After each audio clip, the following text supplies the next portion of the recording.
RRB, l'invité du matin. Bonjour Gilles Ménage. Bonjour Nicolas Legrand. Et on parle ce matin du renouvellement de la centrale de la SLN à Doniambo et des dernières conclusions des études avec votre invité du matin. Pierre Kolb, président de Nouvelle-Calédonie Énergie depuis le mois de février dernier. Bonjour. Bonjour. Et merci d'avoir accepté notre invitation ce matin pour faire donc un petit point d'avancement en quelque sorte sur le remplacement de cette centrale. C'est un sujet dont on parle depuis de nombreuses années maintenant. Un petit rappel d'abord, puisque vous avez annoncé devant la presse hier que 2 stratégies nouvelles allaient être menées en parallèle. Un petit rappel des dernières conclusions qui avaient abouti en 2019 à un projet de centrale au gaz liquide plus exactement. C'est finalement pas la solution qui va être retenue. Il y a une question de coût, c'est ça ? Oui, on souhaitait faire un point d'avancement parce qu'effectivement il y a des évolutions qui se sont engagées depuis quelques mois. Par rapport à ce qui avait été annoncé en fin d'année dernière, des évolutions qui se justifient parce que l'objet qui avait été initialement envisagé, donc une centrale au gaz pure avec son terminal gazier, coûte très cher. On parle de 100 milliards, c'est ça ? On parle au moins de 100 milliards CFP, et donc c'était quand même difficile, voire impossible à financer en termes de risque pour la Nouvelle-Calédonie. Donc on a été amené à réviser notamment pour cette raison-là la façon de procéder.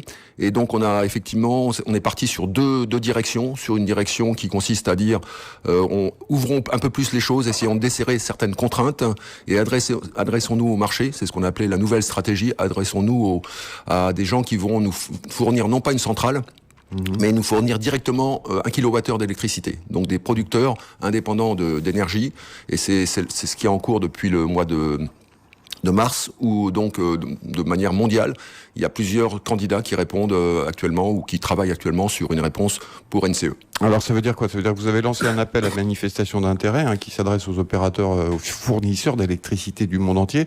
C'est-à-dire qu'en gros, vous déléguez le projet à un opérateur extérieur, c'est ça ? Exactement. Le risque, on veut qu'il soit porté par un professionnel dont c'est le métier, et ça charge à lui de nous expliquer dans quelles conditions il peut arriver à, une performance qui soit sur le plan environnemental et aussi bien sûr sur le plan financier satisfaisante pour la SLN et pour la Nouvelle-Calédonie, parce que je rappelle que cette centrale doit aussi servir à permettre au niveau de la Nouvelle-Calédonie d'insérer les énergies renouvelables qui sont déjà en fonction actuellement et celles qui vont arriver dans les prochaines années.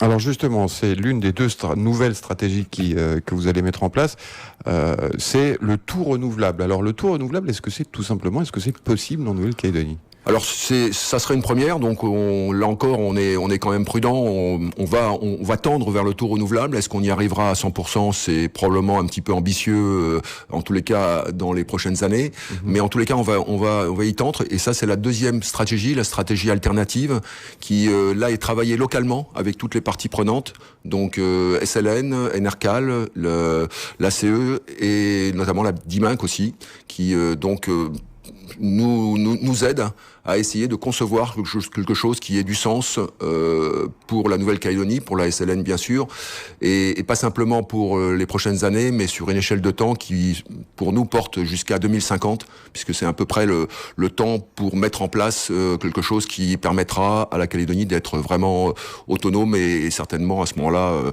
complètement neutre en carbone, on espère. Ça veut dire qu'il y a des filières locales de production d'énergie renouvelable qu'il faudrait considérablement développer, parce qu'on n'imagine pas que dans l'état actuel où elles puissent alimenter la SLN. Alors oui, là on change d'échelle dans cette nouvelle stratégie alternative. On change d'échelle, on passe à des quantités d'énergie renouvelable de l'ordre de plusieurs centaines de mégawatts en termes d'installation, notamment on va quand même beaucoup s'orienter sur le photovoltaïque qui aujourd'hui atteint des coûts de production très très bas, dont les coûts de production devraient continuer à baisser. On parle de coûts qui devraient être divisés par 2 dans les 10 prochaines années. Donc tout ça, on essaye de l'anticiper parce que comme beaucoup de choses dans le monde actuel, le paysage des énergies renouvelables, de l'énergie en général, bouge beaucoup.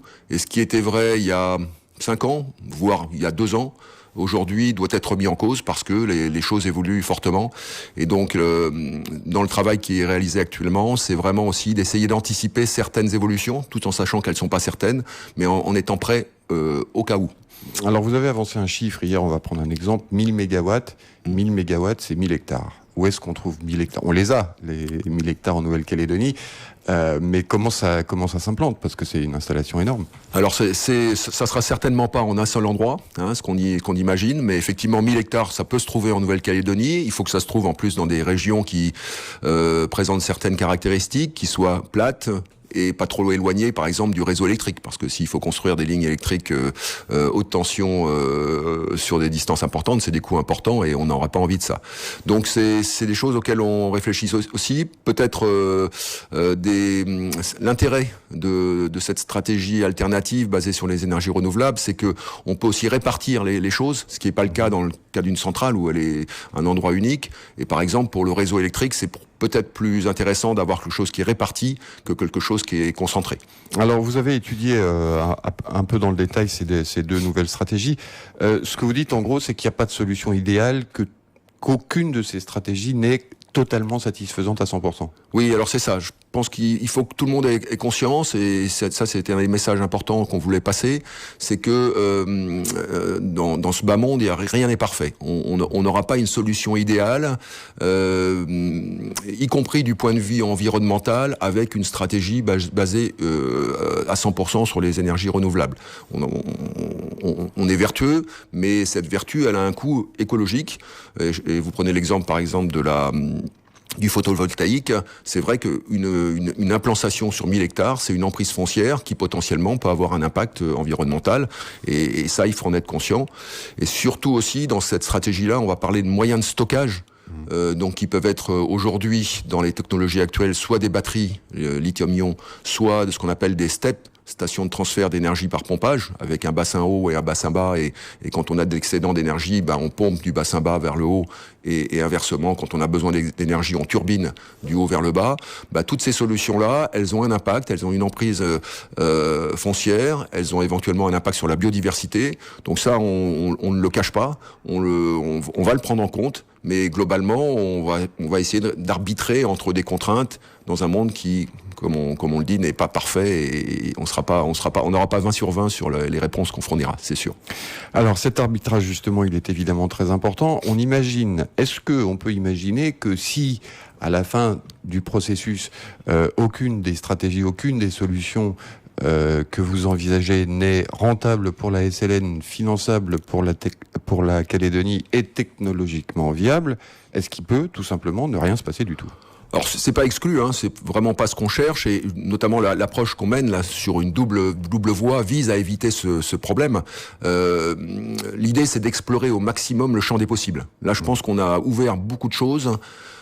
Si compte tenu de toutes les contraintes, et elles sont fortes, notamment au niveau de l'exigence de prix, de baisse de prix pour la SLN, si au niveau de toutes ces contraintes, on n'y arrive pas, je pense qu'on aura quand même laissé sa chance au maximum de solutions, à la fois localement, à la fois à l'international, dans des technologies qui sont quand même très très diverses, et donc je pense qu'on aura fait notre travail, même si la conclusion ne serait pas, je dirais, positive, mais en tous les cas, de ne pas avoir d'a priori sur tel ou tel type de solution. Est-ce que la SLN a les moyens d'attendre ? Alors ça, c'est pas à moi de répondre. Je suis pas là, je peux pas me mettre à la place de la SLN, mais en tous les cas, au niveau de NCE, on est très conscient que c'est un délai. Le délai compte. Et donc, par exemple, les critères qui ont été fixés aux fournisseurs indépendants d'énergie, le critère de délai de réalisation est un des critères importants, à côté du prix du kilowattheure, mais c'est un des critères importants parce qu'on a conscience que le compte à rebours est engagé. La centrale actuelle, c'est 2030, pas plus. Voilà, l'ancienne centrale, elle commence à faire plus que son âge. Bon, elle fonctionne encore bien, on a cette chance-là. Mais à un moment donné, il faut effectivement fixer une date limite, et la date limite de 2030 apparaît vraiment comme une date limite. Vous êtes optimiste ? Oui, par nature, je suis optimiste, et donc voilà, je pense que de toute façon, l'important dans cette histoire-là, c'est comme je disais, d'explorer le champ des possibles au maximum, de faire de son mieux, et à partir de là, on verra bien. Pierre Kolb, président de Nouvelle-Calédonie Énergie, merci d'avoir accepté notre invitation ce matin. Merci beaucoup.